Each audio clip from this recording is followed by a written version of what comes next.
Hello and welcome to TechnyFire. I am Dakwo Arua Joy. Nigeria isn't just in the global tech race, we're setting the pace. But our fast-growing digital economy is a massive target, facing over 4,000 cyber attacks every week.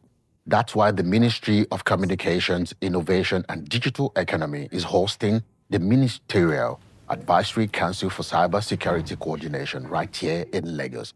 Building on the Abuja launch, this session brings policy straight to the engine room of Africa's tech ecosystem, where regulators, founders, and academics are thrashing out the realities of real-time threat sharing.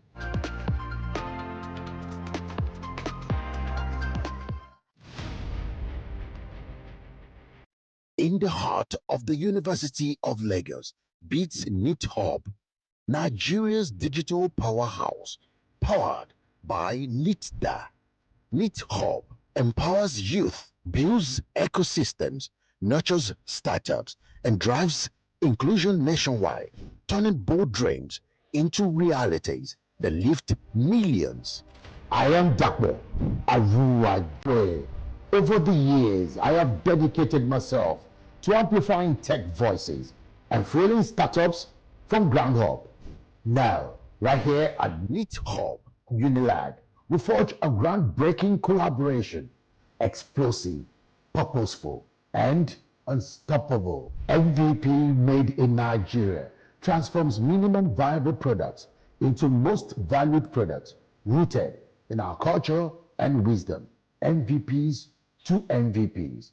Technology ignites the journey. Southwest Flagship Edition, awakening Yoruba-powered innovation through bootcamps in every Southwest state: Lagos, Ogun, Oyo, Osun, Ondo, and Ekiti. Every participant undergoes a metamorphosis, mentored, skilled, uplifted. Whether they win or not, lives are forever changed. And we are just starting. We will awaken this fire across every geopolitical zone of Nigeria, every nook and cranny. Founders, sponsors, visionaries, the moment is now. Join us. The fire is ready. Press the button. Let Nigeria lead Africa's digital future. Let's build our own intelligence, AI that truly understands us, native tech, sovereign innovation, MVPs to MVPs. For more enquiries, visit www.mvps2mvps.com.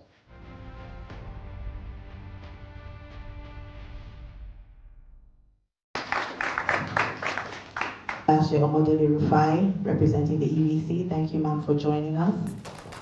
Innovation ecosystem. Welcome to today's program. So we've started informally the town hall. We will take 2 more views, then we can go into the ceremonials. It is, we wanted to hear from everyone in the room and give you specific feedback, almost as we did in Abuja when we had the initial meeting. So the goal of this session will be, so we're sort of moving the initial part of the town hall to start the conversation so that we can onboard the feedback to partner and to form an alliance to deal with cybersecurity.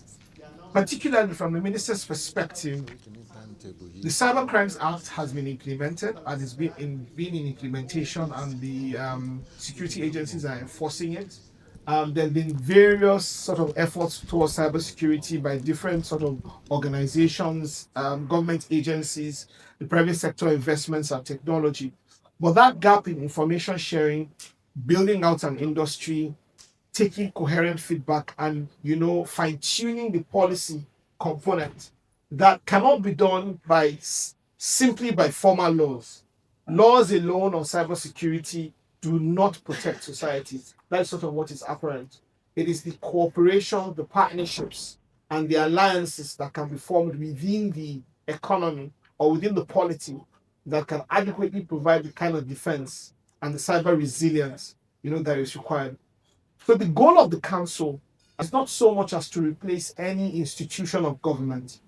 It is to complement the activity and ensure there's sort of a platform for that cooperative collaboration, information sharing, and professionalization.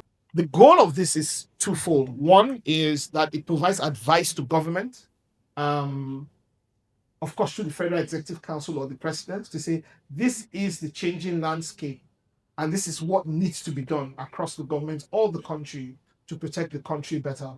That's on one level. That can go either through straight as a memo from the council to the president or the Federal Executive Council to say these are the concerted views and opinions of the industry. And then secondly, it can also form part of a regulatory framework, either a proposed regulatory framework that has to go to ONSA, or if it's an industry practice and sort of professionalism and expertise, it can be implemented in cooperation and partnership with NIDA. I mean, if you look at the NIDA Act, I think sections 6B and D of those acts provide the basis for those type of frameworks, cooperation, professionalization, industry building, and standards, on how both the private sector and government actually are supposed to organize the use, consumption, and implementation of technology. So that is in a broad shell. That's how the conversation is supposed to pan out. But what we can do at first instance is try to understand or interrogate what the gaps are a bit more. My team is here, we're taking notes. We want to understand what are the gaps. We did get some of them when we were in Abuja for the first stakeholder session, but I would say that we had a lot of representation from government. We did get feedback we think is useful, but it would be great if there were voices in the room who could, if there are certain things you wanted to highlight now, so that we can report that and have that as concrete part of the inputs for the town hall. It's not just sitting in Abuja and issuing out directives. I say, I belong to the executive arm of government. Let them do this. We can do this. No, we want to engage with stakeholders, from the public sector, from the private sector, from the society group, from the media. He wants to engage to give a proper direction to whatever we are doing in the economic sector in Nigeria. And more importantly, what we are discussing here today is very significant to our economy and to the global economy. Because every facet of life is driven by digital technology now. We are talking of hardware, we are talking of software, even the service sector emanating from deployment of digital technologies. Yesterday we had a group discussion on e-commerce. It's really huge. That even the global digital economy alone now has been estimated to be about $28 trillion. That's at the global level. And contributed about 22% to the global GDP. In Africa, currently, our digital economy is valued at over $180 billion, contributing 5.5% to Africa's GDP. Coming home in Nigeria, our own digital economy here is worth over $18 billion, contributing 19% to our GDP. I will note that this is very close to the contribution of the global digital economy to the global GDP. As you are moving almost everything online, the attendant threats will be there, to the extent that every 39 seconds, there's an attack. And you can imagine what that says. So in 1 minute, almost 2 attacks. From what I experienced at the NDPC, and what we have all witnessed in government the last 2-3 months, it's as if there is not a deliberate attack to attack government infrastructure in Nigeria. For us, as an organization, I warned my colleagues. I said, this thing that is coming will soon hit us for so many reasons. One, some people just not just like what we are doing. Some want to embarrass the government.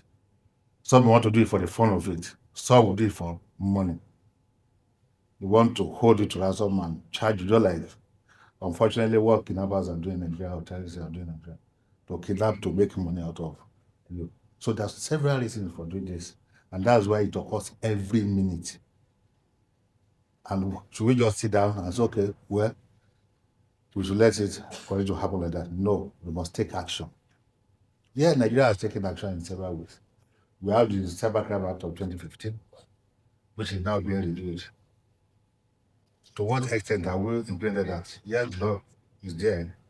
There have been some steps here and there to ensure that we effectively implement the law. And of course, the baby is the Nigeria Data Protection Law Act of 2023. So all we are talking about cybersecurity is also a way of talking about privacy. Because when you do so much in cybersecurity, is a way to say you want to do privacy. You can do cybersecurity without doing privacy, and your system is still open to breaches. And the cost of breaches every day is huge. It's to everybody, to individuals, to organizations, to countries. And what we're even witnessing now is cyber war. The era of guerrilla war is over. All we are witnessing all over the land, world and cyber war that will affect the economy of the whole world, affect the reputation of countries, affect your economy, and so on. So what the minister has done is now to say, okay, what do we do in Nigeria? We have the leader economy strategy roadmap, the blueprint, which is supporting Mr. President's renewable agenda. Now, if we have a sector that is very strategic, supporting the vision, our national vision, we don't have any choice. There are all of us to come together. The last speaker from RAC Center mentioned something that is very significant, and what we need is partnership. Government is there to give policy direction. This is what we want to do in Nigeria. This is what we want to achieve. Who will actually put this into action? That's why we have private sector organizations. Government doesn't develop apps. Government doesn't produce hardware. Yes, government offers services. They use technologies. But the actual players and the stakeholders are here today. And I'm from Yoruba land. They will say you can't shave somebody's head in his absence.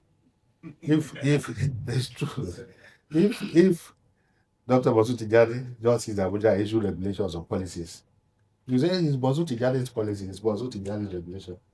But you want all of us to own it. That is where the work of this advisory council is very important. And from what I've heard from the few people that spoke when I came, they made some very good suggestions. It's now not about making suggestions alone, it's about putting this suggestion into action.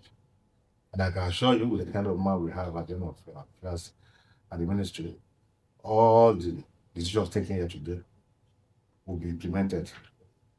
But it won't be the ministry alone that will implement. We all have roles to play to ensure that we protect Nigeria, we protect our citizens, we protect our reputation.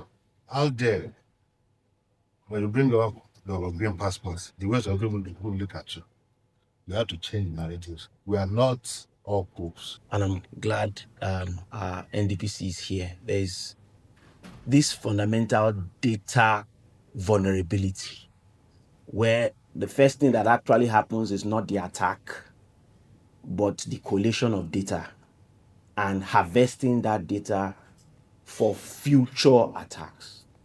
And specifically in West Africa and Nigeria, majority of the time the attacks tend towards financial, attacking PII assets and then used for fraud later on. But in view of what's currently happening in other places around the world and how we as a country and the organizations we represent have relationships with those entities, we are beginning to see state actors also carry out cyber attacks and cyber threats. And it goes beyond financial, it also goes into the ability to prevent organizations from carrying out specific functions at different points in time. So it can be weaponized. So when we talk about the ability to protect ourselves, we can no longer talk about it from a financial perspective as protecting ourselves from frauds as individuals. We need to look at it from a coordinated government response on, one, how we have a central place. And I know we have, by regulation and by law, we have the set that is charged, even from the cyber command that we have that is also in charge of all those things. But as we have seen, we are also in silos. So from the AML CFT of trying to trace where money is coming from to finance terrorism activities, to the government organization that is being hit and hacked, to the private sector organization that is being hit and the funding used for something else. We are all in silos. And what these guys do typically is they move from vector to vector. So we need to have a way to centrally coordinate. And then based on what we are seeing, adjust the policies that are being created by government. So the framework cannot be static. We need to determine what technology we will adopt in view of the existing threats and prioritization, because we cannot do everything. We need to prioritize which threats. I'm one of those people that want to be sure that it really succeeds and people actually practically use it. So being able to create a facing front for both these people that directly interface with this kind of decisions and platform, as well as citizens, I think that is one of the things that is should be at the forefront of the table. I actually built like a platform called Fraud Koboko in 2018, and I was shocked myself that over thousands of people were just messaging us about different kind of fraud, and I'm like, the banks are there.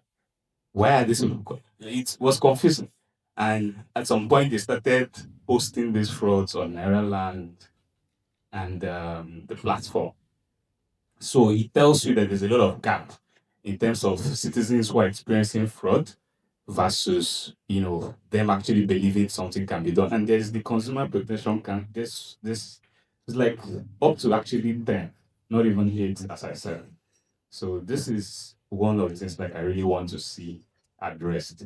Thank you. A bit on what he has said, but from the angle of the information sharing, right? Because I noticed that you have mentioned that quite a number of times in your opening speech. But the gap that I can see is I feel like we still pay lip service to information sharing.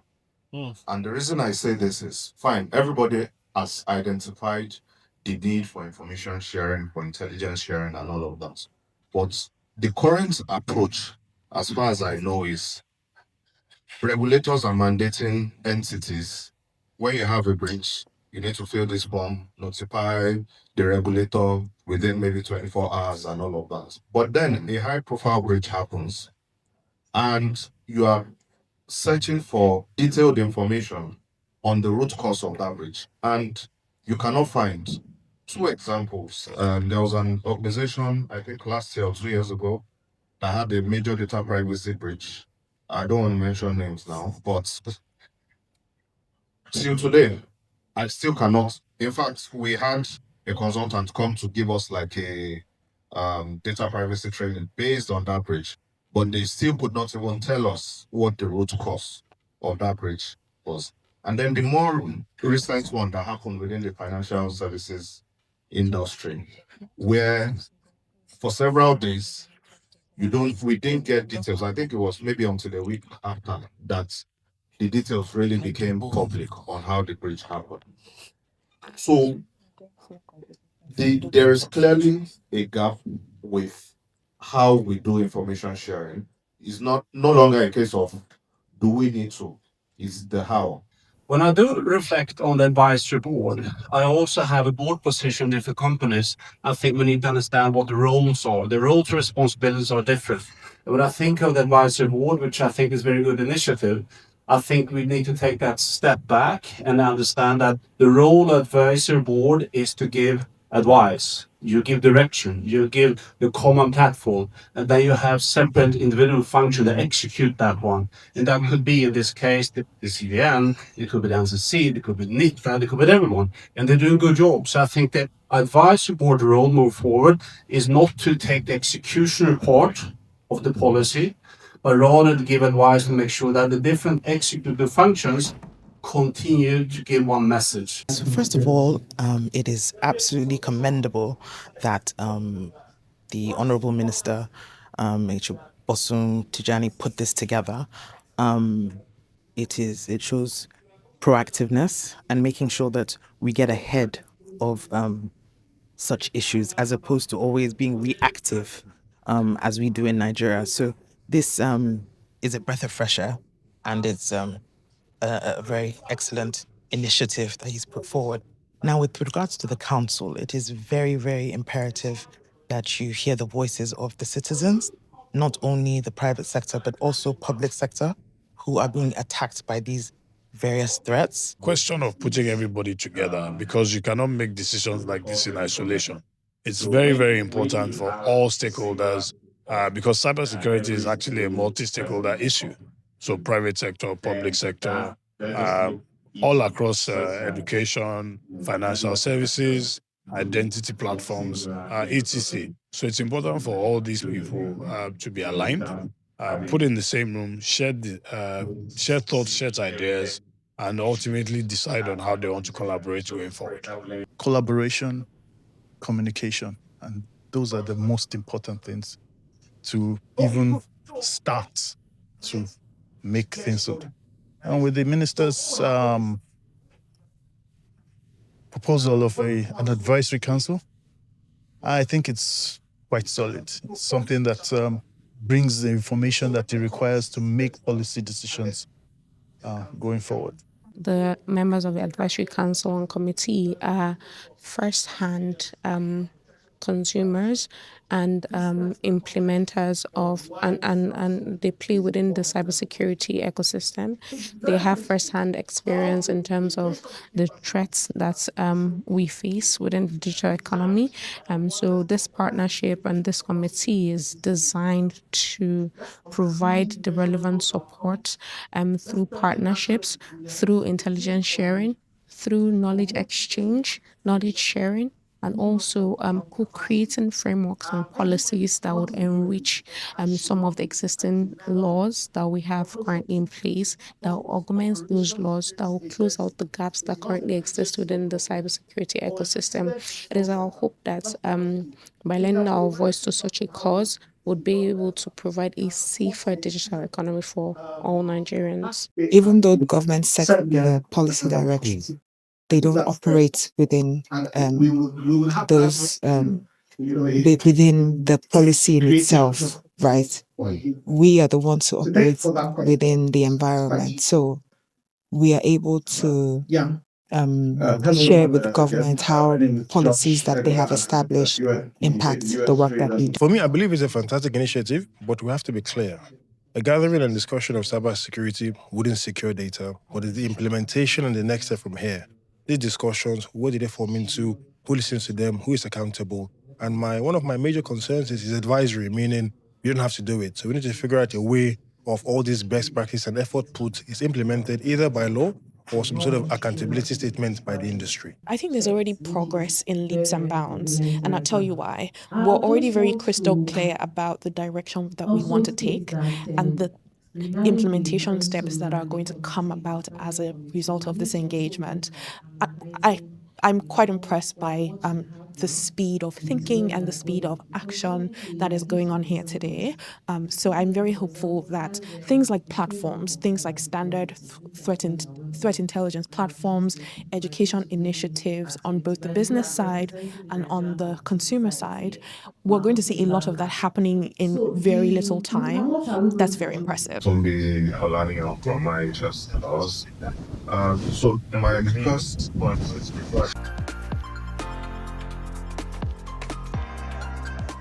In a rapid tech revolution, these deliberations are vital. They shape the future of local innovation, the safety of your data, and the security of the apps you use every day. I am Dakbo Aruwaje. See you next time on TechnyFire.